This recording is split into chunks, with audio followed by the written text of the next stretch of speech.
ಇವತ್ತು ನಮ್ಮ ಕರ್ನಾಟಕ ರಾಜ್ಯದ ಮುಖ್ಯಮಂತ್ರಿಗಳಾದ ಸಿದ್ದರಾಮಯ್ಯವರ ಮೇಲೆ ಪ್ರಾಸಿಕ್ಯೂಷನ್ಗೆ ಇವತ್ತೇನು ಗವರ್ನರ್ ಅನುಮತಿಯನ್ನು ಕೊಟ್ಟಿದ್ದಾರೆ, ಈ ಅನುಮತಿ ವಿಚಾರದಲ್ಲಿ ಯಾವುದೇ ಒಂದು ಕಿಂಚಿತ್ತೂ ಕೂಡ ನೈತಿಕತೆ ಅನ್ನೋದಕ್ಕೆ ಸಿದ್ದರಾಮಯ್ಯವರಿಗೆ ಏನಾದರೂ ಒಂದು ಅರ್ಥ ಏನಾದರೂ ಗೊತ್ತಿದ್ದರೆ, ಬೆಳಿಗ್ಗೆ ಇದ್ದರೆ ನೈತಿಕತೆ, ಕಾನೂನು ಮೇಲೆ ಗೌರವ, ಕಾನೂನಿಗೆ ಬೆಲೆ ಕೊಡಬೇಕು ಅಂತ ಮಾತಾಡೋ ಸಿದ್ದರಾಮಯ್ಯನವರು ಈ ಹಿಂದೆಯೇ ಅವರು ರಾಜೀನಾಮೆ ಕೊಡಬೇಕಾಗಿತ್ತು.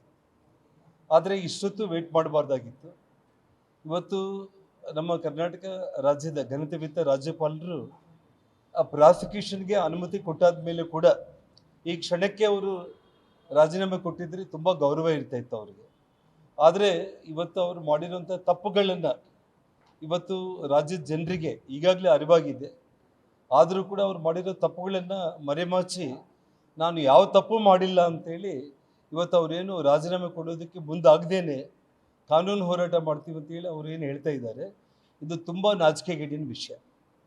ನಾನು ತಮ್ಮ ಮಾಧ್ಯಮ ಸ್ನೇಹಿತರಿಗೆ ಒಂದು ವಿಚಾರ ನಾನು ತಿಳಿಸಬಯಸ್ತೇನೆ. ನಾನು ಈ ಹಿಂದೆ ಸನ್ಮಾನ್ಯ ಯಡಿಯೂರಪ್ಪ ಅವ್ರ ಮೇಲೆ, ನಮ್ಮ ಮೇಲೆ ಪ್ರಾಸಿಕ್ಯೂಷನ್ ಅನ್ನೋದು ಒಂದು ಕಡೆ ಬಿಡಿ, ಲೋಕಾಯುಕ್ತ ರಿಪೋರ್ಟಲ್ಲಿ ನಮ್ಮ ಹೆಸರನ್ನು ಅವರು ಮೆನ್ಷನ್ ಮಾಡಿದ ತಕ್ಷಣ ಯಡಿಯೂರಪ್ಪ ಅವರು ನಮ್ಮೆಲ್ಲರನ್ನೂ ಕೂಡ ಕರೆದು ಯಾವುದೇ ವಿಚಾರದಲ್ಲೂ ಕೂಡ ನಾವು ನೈತಿಕತೆ ಆಧಾರದ ಮೇಲೆ ನಾವು ಅಧಿಕಾರದಲ್ಲಿ ಮುಂದೆ ಬರೀಬಾರ್ದು, ನಾವು ರಾಜೀನಾಮೆ ಕೊಡೋಣ ಅಂತ ಹೇಳಿಬಿಟ್ಟು ಎಲ್ಲ ಶಾಸಕ ಮಿತ್ರರನ್ನು, ಸಚಿವರನ್ನು ಕರೆದು ಸನ್ಮಾನ್ಯ ಯಡಿಯೂರಪ್ಪ ಅವರು ಮನೆಯಿಂದ ಗವರ್ನರ್ ಮನೆಗೆ ತೆರಳಿ ರಾಜೀನಾಮೆಯನ್ನು ಕೊಟ್ಟಿದ್ದು ಈ ರಾಜ್ಯದ ಜನರೆಲ್ಲರೂ ಕೂಡ ನೋಡಿರುವಂಥ ಒಂದು ವಿಚಾರ.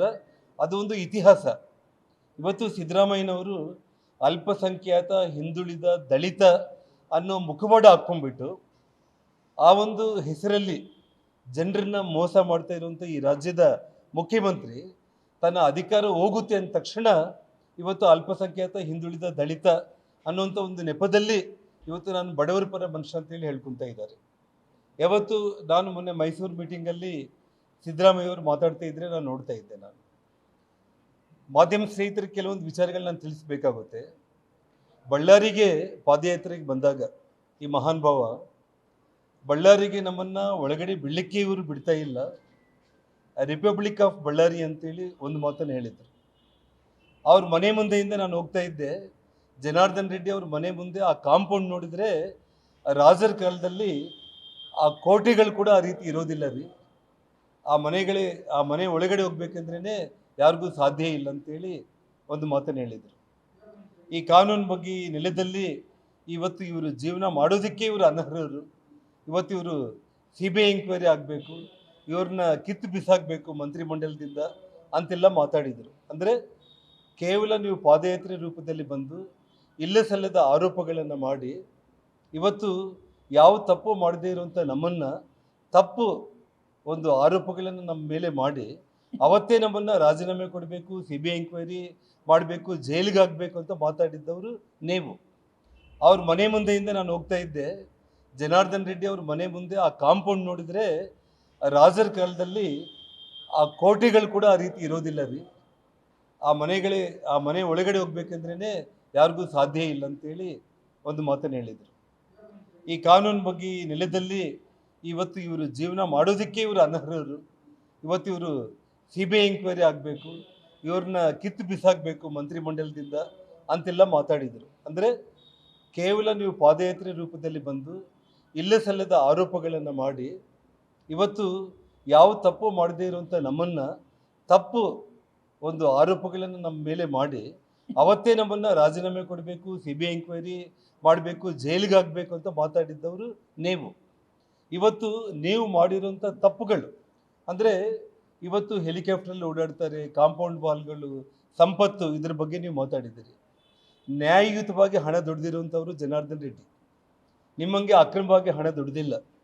ಇವತ್ತು 14 ಫ್ಲ್ಯಾಟ್ಗಳ ಬಗ್ಗೆ ಮಾಧ್ಯಮ ಸ್ನೇಹಿತರ ಮುಂದೆ 63 ಕೋಟಿ ಅಮೌಂಟು ಒಂದು ಕಡೆ ಮೊನ್ನೆ ಮೈಸೂರು ಪಾದಯಾತ್ರೆ, ನಮ್ಮ ಭಾರತೀಯ ಜನತಾ ಪಕ್ಷದ ಪಾದಯಾತ್ರೆ BJPಗೆ ತಲುಪೋ ಮುಂಚೆ ದಿನ ಸಭೆಯಲ್ಲಿ ನೀವು ಮಾತಾಡ್ತಾ ಒಂದು ಮಾತನ್ನು ಹೇಳ್ತೀರಿ, ಏನಂತೇಳಿ, ಇವತ್ತು ನನಗೆ ಯಾವುದೇ ಆಸೆ ಆಕಾಂಕ್ಷೆಗಳು ಇಲ್ಲ, ನನಗೆ 2 ಮನೆಗಳಿದ್ರೆ ಆ 2 ಮನೆಗಳನ್ನು ಕೂಡ ನಾನು ಮಾರಿಬಿಟ್ಟಿದ್ದೀನಿ, ಇನ್ನೂ ಒಂದು ಮನೆ ಇವಾಗ ನಾನು ಕಟ್ಕೊಳ್ತಾ ಇದ್ದೀನಿ ಅಂತ ನೀವು ಮಾತಾಡ್ತೀರಿ. 14 ಸೈಟ್ಗಳಿಗೆ 63 ಕೋಟಿ ಹಣ ನಾನು ಕೊಟ್ಟರೆ ಈಗಲೇ ನಾನು ಸೈಟ್ ಬಿಟ್ಬಿಡ್ತೀನಿ ಅಂತ ಹೇಳ್ತಾರೆ. 63 ಕೋಟಿ ಹಣ ಬೇಕಾ ಸಿದ್ದರಾಮಯ್ಯ ನಿಮಗೆ? 63 ಕೋಟಿ ಅಂದರೆ ಎಷ್ಟದು? ಅದಕ್ಕೆ ಲೆಕ್ಕ ಇಲ್ಲನ? ಆಸೆ ಆಕಾಂಕ್ಷೆಗಳಿಲ್ಲ ಅಂತ ಹೇಳ್ತೀರಿ, 63 ಕೋಟಿ ಹಣ ಕೊಟ್ಟರೆ ಬಿಟ್ಬಿಡ್ತೀನಿ ಅಂತ ಹೇಳ್ತೀರಿ. ಮತ್ತು ಸಾರ್ವಜನಿಕ ಸಭೆಯಲ್ಲಿ ಯಾವುದೇ ಆಸೆ ಆಕಾಂಕ್ಷೆಗಳು ಸಿದ್ದರಾಮಯ್ಯನವ್ರಿಗಿಲ್ಲ, ನಾನು ಬಡವರ ಪರ ಇರುವಂಥ ವ್ಯಕ್ತಿ, ಅದಕ್ಕೆ ಭಾರತೀಯ ಜನತಾ ಪಕ್ಷದವರು ಇಲ್ಲ ಸಲ್ಲದ ಆರೋಪಗಳನ್ನ ಮಾಡ್ತಾ ಇದ್ದಾರೆ. ಬಡವರ ಪರ ಸಿದ್ದರಾಮಯ್ಯ ಅವರು ಇದ್ದಾರೆ, ಅಧಿಕಾರದಿಂದ ಕೆಳಗಿಳಿಸಬೇಕು ಅಂತೇಳಿ ಪ್ರಯತ್ನ ಮಾಡ್ತಾ ಇದ್ದಾರೆ ಅಂತೇಳಿ ಒಂದು ಕಡೆ ಮಾತಾಡ್ತೀರಿ, ಇನ್ನೊಂದು ಕಡೆ ನಿಮ್ಗೆ 63 ಕೋಟಿ ಹಣ ಬೇಕು ನಿಮಗೆ. ಇವತ್ತು ಯಾವುದೇ ಒಂದು ವಿಚಾರದಲ್ಲಿ ಕೂಡ ಇವತ್ತು ನೀವು ನೈತಿಕತೆಯನ್ನು ಕಳ್ಕೊಂಡಿದ್ದೀರಿ. ಯಾವುದೇ ಒಂದು ರೀತಿಯಲ್ಲಿ ಕೂಡ ನಿಮಗೆ ಕಾನೂನು ಮೇಲೆ ಗೌರವ ಇದ್ದರೆ ತಕ್ಷಣ ರಾಜೀನಾಮೆಯನ್ನು ಕೊಟ್ಟು ಎಂಕ್ವೈರಿಯನ್ನು ಫೇಸ್ ಮಾಡಿ ಸಿದ್ದರಾಮಯ್ಯ ಮಿಸ್ಟರ್ ಕ್ಲೀನ್ ಅಂತೇಳಿ ಪದೇ ಪದೇ ಏನು ನೀವು ಸಾರ್ವಜನಿಕ ಸಭೆಗಳಲ್ಲಿ ನೀವು ಹೇಳ್ಕೊತಾ ಇದ್ದೀರಿ. ಸಿದ್ದರಾಮಯ್ಯನವರೇ, ನೀವು ನಿಜವಾಗ್ಲೂ ಮಿಸ್ಟರ್ ಕ್ಲೀನ್ ಆಗಿದ್ದರೆ ತಕ್ಷಣ ರಾಜೀನಾಮೆಯನ್ನು ಕೊಟ್ಟು ತಾವು ಎಂಕ್ವೈರಿಯನ್ನು ಫೇಸ್ ಮಾಡಿ ಮಿಸ್ಟರ್ ಕ್ಲೀನ್ ಅಂತ ನೀವು ಹೊರಗಡೆ ಬರ್ರಿ. ಯಾಕೆಂದರೆ ಈಗಾಗಲೇ ನಿಮಗೆ ವಯಸ್ಸು 78 ವರ್ಷ ವಯಸ್ಸಾಗಿದೆ, ಸಮಯ ಕೂಡ ಬಹಳ ಕಡಿಮೆ ಇದೆ. ತಾವು ಯಾವುದೇ ಕಾರಣಕ್ಕೂ ಕೂಡ ತಕ್ಷಣ ರಾಜೀನಾಮೆಯನ್ನು ಕೊಡಿ, ಎಂಕ್ವೈರಿನ ಫೇಸ್ ಮಾಡಿ. ಕೋರ್ಟಲ್ಲಿ ನಿಮಗೆ ನ್ಯಾಯಾಲಯಗಳ ಮೇಲೆ ನಂಬಿಕೆ ಇತ್ತು ಅಂತಂದರೆ ತಾವು ನ್ಯಾಯಾಲಯದಲ್ಲಿ ಮಿಸ್ಟರ್ ಕ್ಲೀನ್ ಅಂತ ಹೊರಗಡೆ ಬಂದು ನಿಮ್ಮ ಜೀವನದ ಈ ಇಳಿ ವಯಸ್ಸಲ್ಲಿ ಕೊನೆ ಕ್ಷಣದಲ್ಲಿ ನಾನು ನಿಜವಾಗ್ಲೂ ಪ್ರಾಮಾಣಿಕ ಅಂತೇಳಿ ಇಡೀ ಜಗತ್ತಿಗೆ ನೀವು ತೋರಿಸೋಂಥ ಒಂದು ಪ್ರಾಮಾಣಿಕ ಪ್ರಯತ್ನ ಮಾಡಬೇಕು ಅಂದರೆ ನೀವು ಅಧಿಕಾರದಿಂದ ಕೆಳಗೆ ಇಳಿಯಲೇಬೇಕು. ನೀವು ಅಧಿಕಾರದಲ್ಲಿದ್ದು ಯಾವ ರೀತಿ ಎಂಕ್ವೈರಿನ ಯಾರಾದರೂ ಮಾಡಬೇಕಂದ್ರೆ ನಮ್ಮ ಬಗ್ಗೆ ನೀವೇನಂತ ಮಾತಾಡಿದ್ರಿ? ಯಡಿಯೂರಪ್ಪ ಅವರು, ಜನಾರ್ದನ್ ರೆಡ್ಡಿ ಅವರು ಅವರೇ ಅಧಿಕಾರದಲ್ಲಿ ಇದ್ದು ಎಂಕ್ವೈರಿ ಫೇಸ್ ಮಾಡಬೇಕು ಅಂತಂದರೆ ಅವರು ಕೈ ಚಳಕ ಇರುತ್ತೆ, ಎಂಕ್ವೈರಿ ಮಾಡಲಿಕ್ಕೆ ಆಗಲ್ಲ, ಯಾವುದೇ ಕಾರಣಕ್ಕೂ ಅವ್ರು ರಾಜೀನಾಮೆ ಕೊಡಬೇಕಂತ ಅವತ್ತು ನೀವು ಹೇಳಿದ್ದೀರಿ. ಇವತ್ತು ನೀವು ಅಷ್ಟೆಲ್ಲ ಬುದ್ಧಿವಾದ ಹೇಳಿದ್ದಂಥವರು ಇವತ್ತು ನಿಮ್ಮವರೆಗೆ ಬಂದಾಗ ಇವತ್ತು ನೀವು ರಾಜೀನಾಮೆಯನ್ನು ಕೊಡಬೇಕು.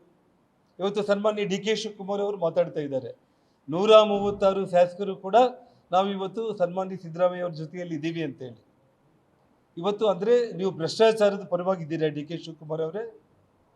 ಇವತ್ತು ಡಿ ಕೆ ಶಿವಕುಮಾರ್ ಅವರು ಯಾವುದೇ ಒಂದು ವಿಚಾರದಲ್ಲಿ ಕೂಡ ಅವ್ರ ಮನಸ್ಸಲ್ಲಿ ಏನಿದೆ, ಅವ್ರು ಏನು ಮಾತಾಡ್ತಾ ಇದ್ದಾರೆ, ಒಬ್ಬ KPCC ಅಧ್ಯಕ್ಷರಾಗಿ, ಇವತ್ತು ಕಾಂಗ್ರೆಸ್ ಪಕ್ಷದ ಅಧ್ಯಕ್ಷರಾಗಿ ಇವತ್ತು ಇಮ್ಮಿಡಿಯೇಟಾಗಿ ಸಿದ್ದರಾಮಯ್ಯ ಅವರ ರಾಜೀನಾಮೆಯಿಂದ ಈಗಾಗಲೇ ಸೋನಿಯಾ ಗಾಂಧಿ ಅವರು, ರಾಹುಲ್ ಗಾಂಧಿ ಅವರು, ಮಲ್ಲಿಕಾರ್ಜುನ್ ಖರ್ಗೆ ಅವರು ಒಂದು ಕ್ಷಣ ಕೂಡ ಅಧಿಕಾರದಲ್ಲಿ ಮುಂದುವರಿಯೋದು ಬೇಡ, ರಾಜೀನಾಮೆಯನ್ನು ಕೊಟ್ಟು ನಮ್ಮ ನೈತಿಕತೆಯನ್ನು ಇವತ್ತು ನಾವು ತೋರಿಸ್ಕೊಡ್ಬೇಕು ಅಂತೇಳಿ ಇವತ್ತು ಕಾಂಗ್ರೆಸ್ ಪಕ್ಷ ಹೇಳಬೇಕಾಗಿತ್ತು.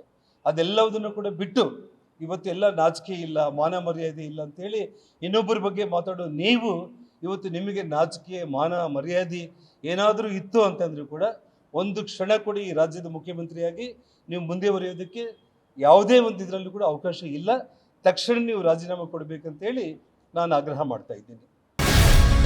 ಗ್ಯಾರಂಟಿ ನ್ಯೂಸ್, ಸುದ್ದಿ ಖಚಿತ, ನ್ಯಾಯ ನಿಶ್ಚಿತ.